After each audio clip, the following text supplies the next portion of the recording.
I think of the first night that I ever went to a conference to hear this kind of message, that we too could partner with God in releasing this good news. The first night was a little bit of a blur to me. I didn't understand most of what was going on. It was just a little overwhelming and intimidating. And I watched everything and tried to figure out how I could ever do something like this, and with all these anointed great men and women of God. But then, as the evening wears down, they'd all gone home to bed. And there's a few diehards, the lunch bucket crew, still in little circles praying for each other. And I kind of looked around and thought, well, nothing will happen now. All the anointing's gone. And there was one circle of people praying for this gal in a wheelchair. And my friend and I were still there. We hadn't gone back to our motel yet. And we were talking about what we'd seen that night and thinking, do you think we could ever do this? And then all of a sudden there was a stir in the circle.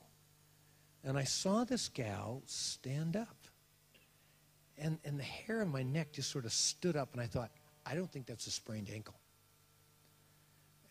And then she sort of took one step very awkwardly, and then another, and then threw her arms up in the air and started to run around awkwardly this huge auditorium with tears streaming down her face.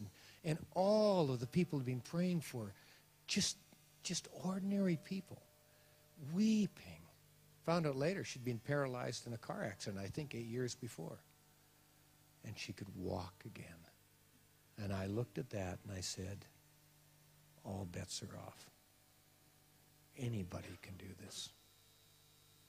Anybody can do this. That's how good this good news is. It isn't just for the big hair people. It's for everybody.